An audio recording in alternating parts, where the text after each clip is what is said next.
യേശു ആരിലും വലിയവൻ വലിയവൻ. യേശു യേശു ആരിലും വലിയവൻ വലിയവൻ.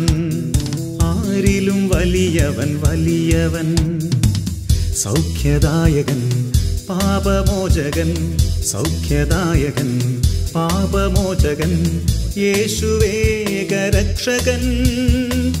യേശുവേകരക്ഷകൻ. കരുണാമയൻ സ്നേഹഗായകൻ. കരുണാമയൻ സ്നേഹഗായകൻ. യേശു യേശു ആരിലും വലിയവൻ വലിയവൻ. ആരിലും വലിയവൻ വലിയവൻ.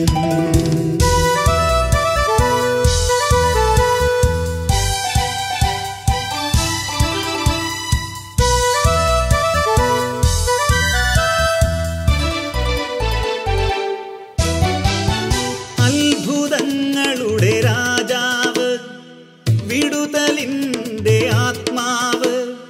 അത്ഭുതങ്ങളുടെ രാജാവ്, വിടുതലിൻ്റെ ആത്മാവ്. ദുഃഖവും ഭയവും നിരാശയും എല്ലാം വിട്ടുപോകും. ദുഃഖവും ഭയവും നിരാശയും എല്ലാം വിട്ടുപോകും. യേശു യേശു ആരിലും വലിയവൻ വലിയവൻ. യേശു യേശു ആരിലും വലിയവൻ വലിയവൻ.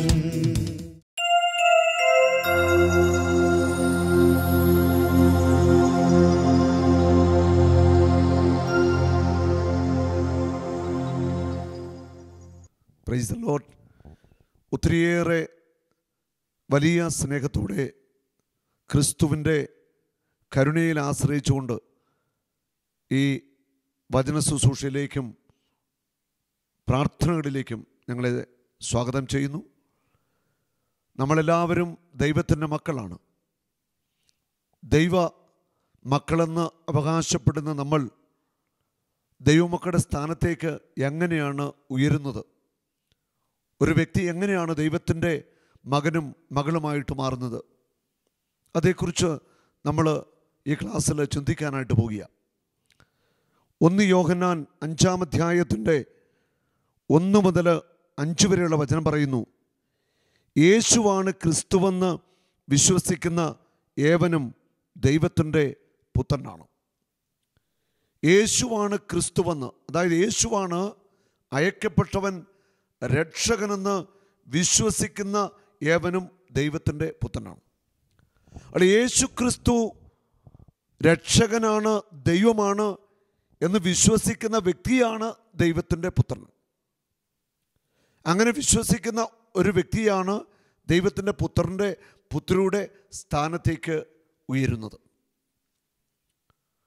യോഹന്നാൻ എഴുതിയ സുവിശേഷത്തിൽ 1-ാം അധ്യായത്തിൻ്റെ 12-ാമത്തെ വചനത്തിൽ ഇപ്രകാരം ദൈവത്തിൻ്റെ ആത്മാവ് വെളിപ്പെടുത്തുന്നു, തന്നെ സ്വീകരിച്ചവർക്കെല്ലാം, തൻ്റെ നാമത്തിൽ വിശ്വസിക്കുന്നവർക്കെല്ലാം ദൈവമക്കളാകാൻ അവൻ കഴിവ് നൽകി. അപ്പോൾ ദൈവമക്കളാകണമെങ്കിൽ യേശുക്രിസ്തുവിനെ ഹൃദയത്തിൽ രക്ഷകനായി നാഥനായി സ്വീകരിക്കണം. തന്നെ സ്വീകരിച്ചവർക്കും തൻ്റെ നാമത്തിൽ വിശ്വസിക്കുന്നവർക്കും അവൻ ദൈവമക്കളാകാൻ കഴിവ് നൽകി. ആ ദൈവത്തിൻ്റെ മകനാകണമെങ്കിൽ മകളാണെങ്കിൽ യേശുക്രിസ്തുവിനെ രക്ഷകനായി സ്വീകരിക്കണം. യേശുവിനെ ദൈവമായി കർത്താവായി അംഗീകരിക്കണം. അവൻ്റെ നാമത്തിൽ നമ്മൾ വിശ്വസിക്കണം. യേശുവിനെ നമ്മൾ ദൈവമായിട്ട് ആരാധിക്കണം. അപ്പോഴാണ് ഒരു വ്യക്തി ദൈവമകൻ്റെ മകളുടെ ആ സ്ഥാനത്തേക്ക് ഉയരുന്നത്. അങ്ങനെ ചിന്തിക്കുമ്പോൾ എല്ലാവരും, മാനവരാശി മുഴുവൻ ദൈവത്തിൻ്റെ സൃഷ്ടികളാണ്. ഈ പ്രപഞ്ചത്തെ സൃഷ്ടിച്ച ദൈവം മനുഷ്യനെ സൃഷ്ടിച്ചു. ഈ മനുഷ്യന് സ്വാതന്ത്ര്യം നൽകി. അത് മനുഷ്യന് തിരഞ്ഞെടുക്കുവാനുള്ള സ്വാതന്ത്ര്യമുണ്ട്. ദൈവത്തിൽ വിശ്വസിക്കാനും വിശ്വസിക്കാതിരിക്കാനും സ്വാതന്ത്ര്യം മനുഷ്യനുണ്ട്. മനുഷ്യൻ ഈ സ്വാതന്ത്ര്യം എങ്ങനെ ഉപയോഗിക്കുന്നു? ക്രിസ്തുവിനെ അറിഞ്ഞ് രക്ഷകനായി സ്വീകരിക്കുന്ന ഒരു വ്യക്തി മാത്രമാണ് ദൈവ മകൻ്റെ, ദൈവ മകളുടെ ആ ഒരു സ്ഥാനത്ത് വരുന്നത്. ഹല്ലേലൂയ. ഇത് നമ്മൾ വ്യക്തമായിട്ട് തിരിച്ചറിയണം. എല്ലാ മനുഷ്യരും ദൈവത്തിൻ്റെ സൃഷ്ടികളാണ്. എല്ലാവരെയും ദൈവം സൃഷ്ടിച്ചതാണ്. ദൈവമകൻ്റെ മകളുടെ സ്ഥാനത്തേക്ക് വരാനോ ദൈവം അയച്ച തൻ്റെ ഏകജാതനെ വിശ്വസിക്കുകയും ഹൃദയത്തിൽ രക്ഷകനായി സ്വീകരിക്കുകയും ചെയ്യണമെന്ന് ദൈവത്തിൻ്റെ വചനം നമ്മളെ പഠിപ്പിക്കുന്നു. ഹല്ലേലൂയ. യോഹന്നാന്റെ ലേഖനത്തിൽ ഇപ്രകാരം തുടരുന്നു: പിതാവിനെ സ്നേഹിക്കുന്നവൻ അവൻ്റെ പുത്രനെ സ്നേഹിക്കുന്നു. നമ്മൾ ദൈവത്തെ സ്നേഹിക്കുകയും അവിടുത്തെ കൽപ്പനകൾ അനുസരിക്കുകയും ചെയ്യുമ്പോൾ ദൈവത്തിൻ്റെ മക്കളെ സ്നേഹിക്കുന്നു എന്ന് നാം അറിയുന്നു. ആ ദൈവത്തെ സ്നേഹിക്കുന്നു എന്ന് പറഞ്ഞാൽ അതുകൊണ്ട് നമ്മൾ എന്താ മനസ്സിലാക്കേണ്ടത്? ദൈവത്തെ സ്നേഹിക്കുന്നവൻ ദൈവത്തിൻ്റെ വചനം പാലിക്കും. യോഹന്നാൻ 14:23-24 വചനങ്ങൾ. യേശു പ്രതിവചിച്ചു, എന്നെ സ്നേഹിക്കുന്നവൻ എൻ്റെ വചനം പാലിക്കുന്നു. അപ്പോൾ എൻ്റെ പിതാവ് അവനെ സ്നേഹിക്കും. ഞങ്ങൾ ത്രിയേക ദൈവം, പിതാവും പുത്രനും പരിശുദ്ധാത്മാവുമായ ദൈവം അവനിൽ വന്ന് വസിക്കും. അപ്പോൾ യേശുക്രിസ്തുവിനെ നീ സ്നേഹിക്കുന്നെങ്കിൽ യേശുക്രിസ്തുവിൻ്റെ വചനങ്ങളും കൽപ്പനകളും നീ അനുസരിക്കണം. 24 വചനം പറയുന്നു, എന്നെ സ്നേഹിക്കാത്തവനോ എൻ്റെ വചനങ്ങൾ പാലിക്കുന്നില്ല. എൻ്റെ വചനങ്ങൾ പാലിക്കാത്തവനോ ദൈവമകൻ്റെ മകളുടെ സ്ഥാനത്തു നിന്ന് നിഷ്കാസിതനാവുകയാണ്. നിങ്ങൾ ശ്രവിക്കുന്ന ഈ വചനം എൻ്റേതല്ല, എന്നെ അയച്ച പിതാവിൻ്റെതാണ്. അവിടെ യേശുക്രിസ്തുവിൻ്റെ വചനങ്ങൾ അനുസരിക്കുന്നവരാ യേശുക്രിസ്തുവിൻ്റെ ദൈവത്തിൻ്റെ മക്കൾ. ഹല്ലേലൂയ. അവിടെ യേശുവിൻ്റെ വചനം പാലിക്കുവാൻ, യേശു നൽകിയ പ്രമാണങ്ങൾ കൽപ്പനകൾ പാലിക്കുവാൻ നമ്മൾ എത്രമാത്രം ഉത്സാഹം കാണിക്കുന്നുവോ അത് വളരെ പ്രധാനപ്പെട്ട കാര്യമാണ്. അവിടെ യേശുവിനെ അനുസരിക്കാത്ത, യേശുവിനെ രക്ഷകനായി അംഗീകരിക്കാത്ത ഒരു വ്യക്തി ഒരിക്കലും ദൈവ മകൻ്റെ മകളുടെ ആ സ്ഥാനത്തേക്ക് ഉയർന്ന് വരുവാനായിട്ട് സാധിക്കുന്നില്ല. ദൈവം നമ്മുടെ എല്ലാം പിതാവാണ്. 1 യോഹന്നാൻ 3-ാം അധ്യായത്തിൻ്റെ 1-ാമത്തെ വചനം പറയുന്നു, കണ്ടാലും എത്ര വലിയ സ്നേഹമാണ് പിതാവ് നമ്മോട് കാണിച്ചത്. കണ്ടാലും എത്ര വലിയ സ്നേഹമാണ് പിതാവ് കാണിച്ചത്. എന്താ പിതാവ് കാണിച്ച വലിയ സ്നേഹം? പിതാവ് കാണിച്ച മാനവരാശിയോട് കാണിച്ച ഏറ്റവും വലിയ സ്നേഹമെന്ന് പറയുന്നത് തൻ്റെ പുത്രനായ യേശുക്രിസ്തുവിനെ മാനവരാശിയുടെ രക്ഷയ്ക്ക് വേണ്ടി ഈ ഭൂമിയിലേക്ക് അയച്ചു. ഇതാണ് പിതാവ് കാണിച്ച, നമ്മോട് കാണിച്ച ഏറ്റവും വലിയ സ്നേഹം. കണ്ടാലും എത്ര വലിയ സ്നേഹമാണ് പിതാവ് നമ്മോട് കാണിച്ചത്. തൻ്റെ പുത്രനെ അയച്ചു. അതാണ് ഏറ്റവും വലിയ സ്നേഹമെന്ന് പറയുന്നത്. ദൈവമക്കളെന്ന് നാം വിളിക്കപ്പെടുന്നു, നാം അങ്ങനെ ആണ് താനും. ദൈവമക്കളെന്ന് നമ്മൾ വിളിക്കപ്പെടുന്നു, നാം അങ്ങനെയാണ് താനും. യേശു രക്തം കൊടുത്ത് വിലയ്ക്ക് വാങ്ങിയ മാനവരാശി, മനുഷ്യവർഗത്തെ മുഴുവൻ യേശു തൻ്റെ പരിശുദ്ധ ചോരയാൽ വിലയ്ക്ക് വാങ്ങിയതാണ്. ആ യേശുവിനെ രക്ഷകനും കർത്താവുമായി നീ സ്വീകരിക്കുമ്പോഴാ യഥാർത്ഥത്തിൽ ദൈവപുത്രൻ്റെ പുത്രിയുടെ ആ സ്ഥാനത്തേക്ക് ഉയരുന്നത് ദൈവം നിന്നെ അംഗീകരിക്കുന്നത്. ഹല്ലേലൂയ, ഹല്ലേലൂയ. ആ ദൈവത്തിൻ്റെ മകനാണ്, മകളാണെന്ന് പറയുകയും പാപത്തിൻ്റെ മോശമായ വഴികളിൽ, തിന്മയുടെ വഴികളിൽ ജീവിക്കുന്നു, വചനം അനുസരിക്കുന്നില്ല, സ്വന്തം ഇഷ്ടപ്രകാരം ജീവിക്കുന്നു, അങ്ങനെ ഒരു വ്യക്തിക്ക് ദൈവത്തിൻ്റെ മകനാണെന്ന് അവകാശപ്പെടുവാൻ അർഹതയില്ല. തിന്മയുടെ വഴികളിൽ ദൈവത്തെ മറന്നു ജീവിച്ചുകൊണ്ട് ദൈവത്തിൻ്റെ മകളാണ് എന്ന് അവകാശപ്പെടുവാനും ആർക്കും സാധിക്കത്തില്ല. നീ ദൈവത്തിൻ്റെ മകനാണ് എന്ന് അവകാശപ്പെടണമെങ്കിൽ കർത്താവ് പറയുന്ന ചില കാര്യങ്ങൾ നമ്മൾ അതേപടി അംഗീകരിക്കണം. ഗലാത്യ ലേഖനത്തിൽ 3-ാം അധ്യായത്തിൻ്റെ 26-27 വചനങ്ങൾ. യേശുക്രിസ്തുവിലുള്ള വിശ്വാസം വഴി നിങ്ങളെല്ലാവരും ദൈവത്തിൻ്റെ പുത്രന്മാരാണ്. അല്ല, യേശുക്രിസ്തുവിൽ വിശ്വസിക്കുന്നതിലൂടെയാണ് നിങ്ങളെല്ലാവരും ദൈവത്തിൻ്റെ പുത്രന്മാരായിട്ട് തീരുന്നത്. യേശുക്രിസ്തുവിനെ നിഷേധിക്കുമ്പോൾ, ദൈവമായിട്ട് അംഗീകരിക്കാതിരിക്കുമ്പോൾ നീ എങ്ങനെ ദൈവത്തിൻ്റെ പുത്രനായി പുത്രിയായിട്ട് മാറും? യേശുക്രിസ്തുവുള്ള വിശ്വാസം വഴി നിങ്ങളെല്ലാവരും ദൈവ പുത്രന്മാരാണ്. ക്രിസ്തുവിനോട് ഐക്യപ്പെടാൻ വേണ്ടി സ്നാനം സ്വീകരിച്ചിരിക്കുന്ന നിങ്ങളെല്ലാവരും ക്രിസ്തുവിനെ ധരിച്ചിരിക്കുന്നു. ക്രിസ്തുവിൽ വിശ്വസിക്കുന്ന ഒരു വ്യക്തി ജ്ഞാനസ്നാനമെന്ന കൂദാശയിലൂടെ ക്രിസ്തുവിനെ ധരിക്കണം, ക്രിസ്തുവിൻ്റെ ശരീരത്തിൻ്റെ ഭാഗമായിട്ട് മാറണം. അതേക്കുറിച്ച്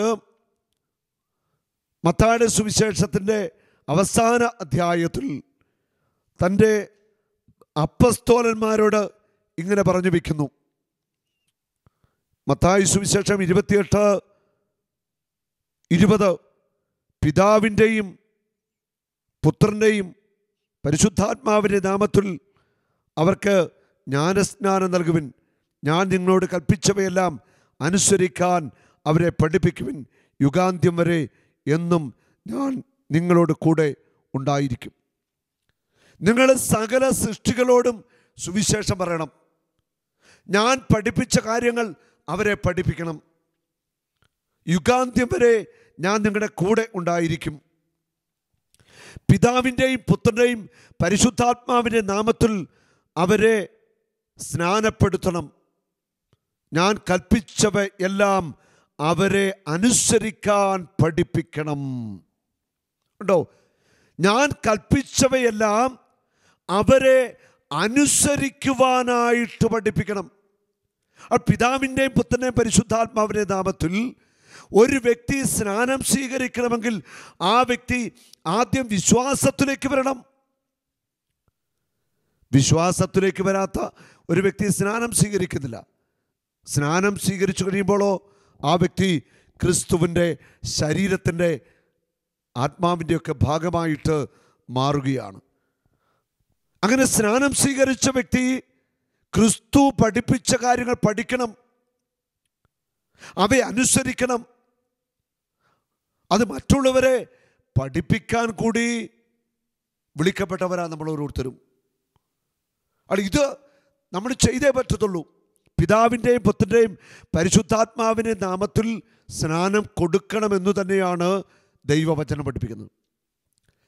അവിടെ യേശുക്രിസ്തുവിനെ, തൻ്റെ പുത്രനായ യേശുവിനെ സ്വീകരിച്ചവർക്ക്, രക്ഷകനായി അംഗീകരിച്ചവർക്ക്, അവൻ്റെ നാമത്തിൽ സ്നാനം സ്വീകരിച്ചവർക്ക്, അവർക്കാണ് ദൈവമകൻ്റെ, ദൈവമകളുടെ ആ ഉന്നതമായ പദവി ലഭിക്കത്തുള്ളൂവെന്ന് വ്യക്തമായിട്ട് ദൈവത്തിൻ്റെ വചനം പഠിപ്പിക്കുന്നു.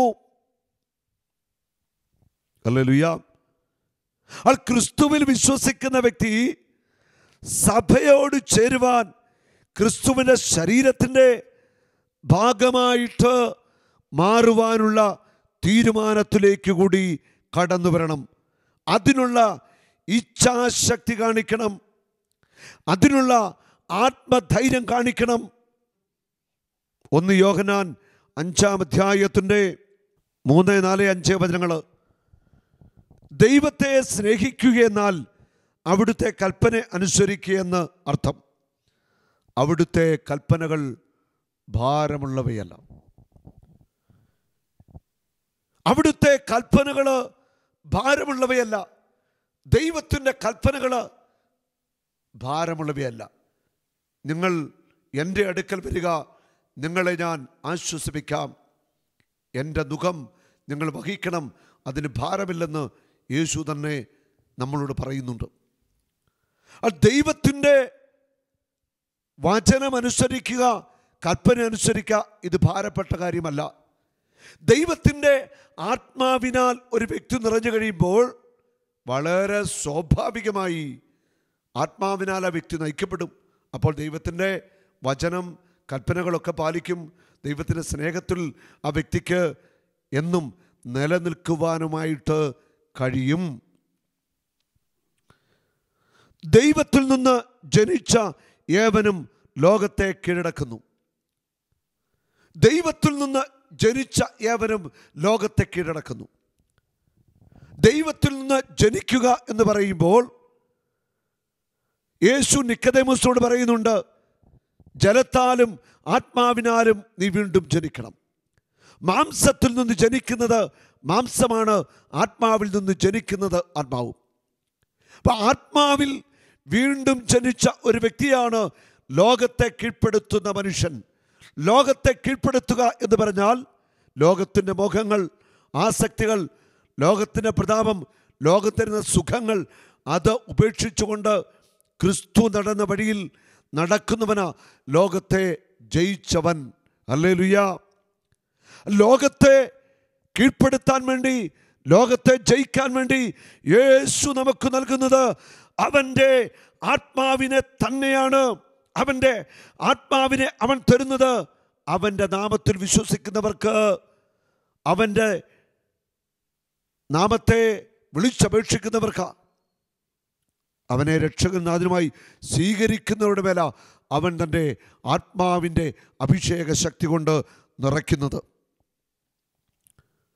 ലോകത്തിൻ്റെ മേലെ വിജയം ഇതാണ് നമ്മുടെ വിശ്വാസം. നമ്മുടെ വിശ്വാസം എന്ന് പറയുന്നത്, നമ്മുടെ വിശ്വാസത്തിൻ്റെ കേന്ദ്രം, കാതൽ എന്ന് പറയുന്നത് ക്രിസ്തു ദൈവമാണ്. ക്രിസ്തു ലോകത്തിൻ്റെ രക്ഷകനാണ്. ക്രിസ്തു ഏകരക്ഷകനാണ്. മറ്റൊരു രക്ഷകനില്ല.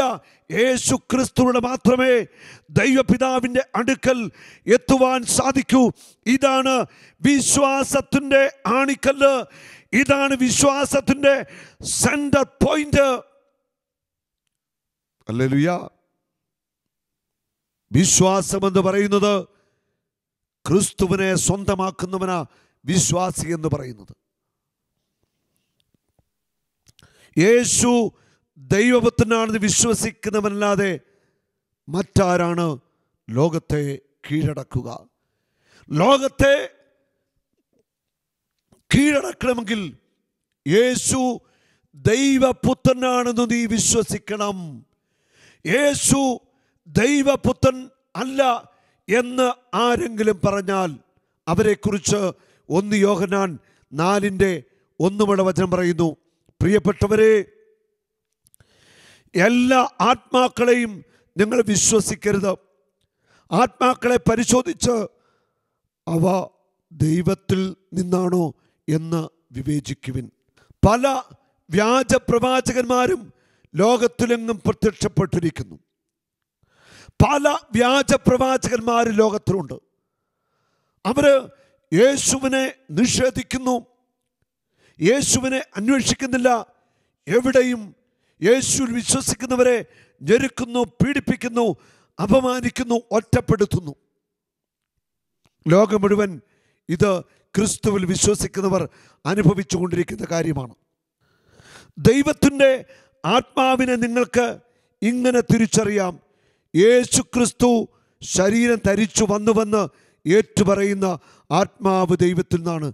യേശുവിനെ ഏറ്റുപറയാത്ത ആത്മാവ് ദൈവത്തിൽ നിന്ന് അല്ല.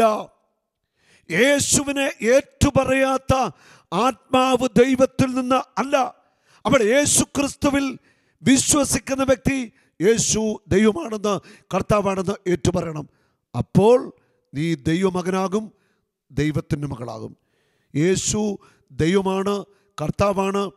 ഈ ഭൂമിയിൽ മനുഷ്യനായി അവതരിച്ചു, പാപമോചനത്തിന് വേണ്ടി പരിഹാര ബലിയായി തീർന്നു എന്ന് ഏറ്റുപറയാത്ത വ്യക്തിയിൽ പ്രവർത്തിക്കുന്ന ആത്മാവ് അന്തിക്രിസ്തുവിൻ്റെ ആത്മാവാണെന്ന് ദൈവത്തിൻ്റെ വചനം നമ്മെ പഠിപ്പിക്കുന്നു.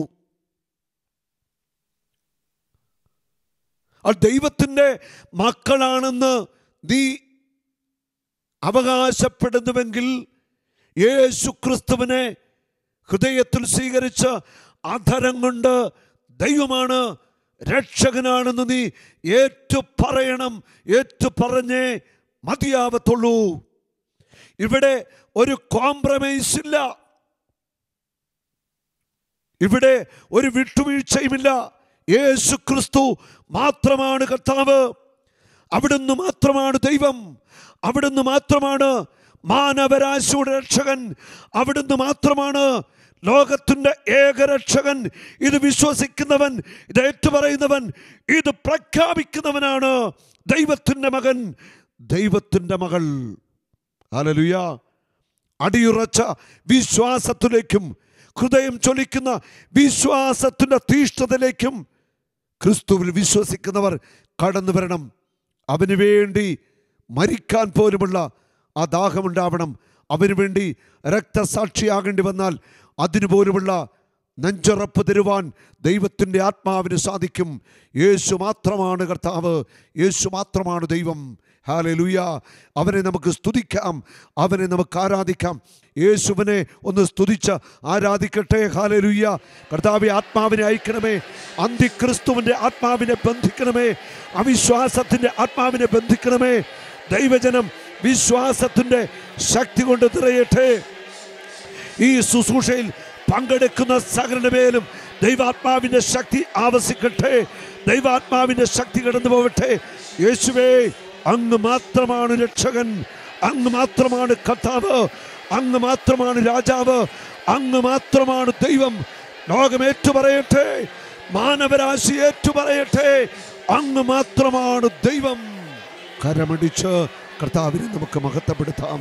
യേശുവേ നന്ദി, യേശുവേ സ്തുതി, യേശുവേ മഹത്വം. ആമേൻ.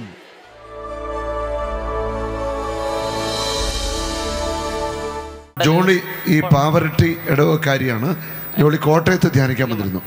കൊടലുകൾ ഒട്ടണ അസുഖമാണ് എനിക്കുള്ളത്. അതായത് അപൂർവമായ ഒരു രോഗമാണ് കൊടല്, വൻകുടല്, ചെറുകുടലൊക്കെ ഒട്ടിപ്പോവുക, പിന്നെ ഭക്ഷണം കഴിക്കത്തില്ല. ആ രോഗം ഉണ്ടായിക്കഴിഞ്ഞാൽ വലിയ പ്രശ്നമാണ്. അങ്ങനെ കൊടൽ ഒട്ടിപ്പോകുന്ന ഒരു രോഗമായിരുന്നു. വെള്ളം കുടിച്ചാൽ പോലും ഭയങ്കര വേദനയായിരുന്നു. അതെ, വെള്ളം കുടിച്ചാൽ പോലും വയറ്റിൽ വേദനയാണ്. അങ്ങനെ കൊടൽ ഒട്ടിപ്പോവാ, പിന്നെ ഭക്ഷണം എന്ത് ചെയ്യും? ഈ ഒരു അവസ്ഥയിൽ വലിയ പ്രതിസന്ധിയിലാണ്. ഭയങ്കര വേദനയായിരുന്നു. ഇവിടെ ഹോസ്പിറ്റലിൽ കുറെ നാൾ കിടക്കേണ്ടി വന്നിട്ട്. കുറെ നാൾ ഹോസ്പിറ്റലിൽ കിടന്നു. ഏത് ഹോസ്പിറ്റലായിരുന്നു? പിന്നെ അമൃതയിലൊക്കെ കിടക്കുന്നു. പല ഹോസ്പിറ്റലിൽ അമൃതയിലും ഒക്കെ ആയിട്ട് ഒത്തിരി ട്രീറ്റ്മെന്റ് ചെയ്ത ഒരു നിവൃത്തിയില്ലാതെ അവസാനം കോട്ടയത്തിന് കടത്തിപ്പടി ക്രിസ്ത്യനിൽ ധ്യാനിക്കാൻ ബ്രദർ പറഞ്ഞു സൗഖ്യപ്പെടുന്ന ആഗ്രഹമുണ്ടോ എന്ന് ചോദിച്ചപ്പോൾ ആഗ്രഹം ഉണ്ടെന്ന് പറഞ്ഞു. വളരെയേറെ കഷ്ടപ്പെട്ടിട്ടാണ് ഞങ്ങളിവിടെ ആശുപത്രി പോയത്. തന്നെ ഞരമ്പ് കിട്ടാനും ഭയങ്കര പ്രയാസമാണ്. അപ്പോഴൊക്കെ ഭയങ്കരമായിട്ട് ദുഃഖിച്ചിട്ടുണ്ടായിരുന്നു. ഇപ്പൊ വളരെ സഹനങ്ങളൊക്കെ ഉണ്ടെങ്കിലും ദൈവം ആ അസുഖം പൂർണ്ണമായിട്ട് കോട്ടയത്ത് വന്ന് കടത്തിപ്പടി ക്രിസ്ത്യനിൽ നമ്മുടെ ധ്യാനത്തിൽ വന്ന് എൻ്റെ അടുക്കൊന്ന് പ്രാർത്ഥിച്ചു. ഈശോ ഇമ്മകളെ തൊട്ടു. ഇമ്മടെ വൻകുടല്, ചെറുകുടല് ഒട്ടിപ്പോകുന്ന ആ രോഗത്തെ പൂർണ്ണമായിട്ട് സൗഖ്യമാക്കി. എല്ലാ ഭക്ഷണം കഴിക്കാം. ഇറച്ചിയൊക്കെ കഴിക്കോ? കോഴി ഇറച്ചിയൊക്കെ കുഴപ്പമില്ല, എല്ലാ ഭക്ഷണം കഴിക്കും, ഒരു പ്രശ്നവുമില്ല. അല്ലെ ലുയ്യാ. കാരം ഉയർത്തി അടിച്ചു നന്ദി പറഞ്ഞ് എല്ലാ ഭക്ഷണം കഴിക്കാൻ ഈ മകളെ അനുഗ്രഹിച്ച കർത്താവിന് അല്ലെ ലുയ്യാ. ഇത്രയും സൗഖ്യം തന്ന ദൈവത്തിനൊരായിരുന്നു. Praise the Lord. ഈശോയ്ക്ക് നന്ദി. യേശു ആരിലും വലിയവൻ, വലിയവൻ യേശു. യേശു ആരിലും വലിയവൻ, വലിയവൻ ആരിലും വലിയവൻ, വലിയവൻ. സൗഖ്യദായകൻ, പാപമോചകൻ, സൗഖ്യദായകൻ, പാപമോചകൻ, യേശുവേകരക്ഷകൻ, യേശുവേകരക്ഷകൻ. കരുണാമയൻ, സ്നേഹഗായകൻ, കരുണാമയൻ, സ്നേഹഗായകൻ. യേശു യേശു ആരിലും വലിയവൻ, വലിയവൻ ആരിലും വലിയവൻ, വലിയവൻ.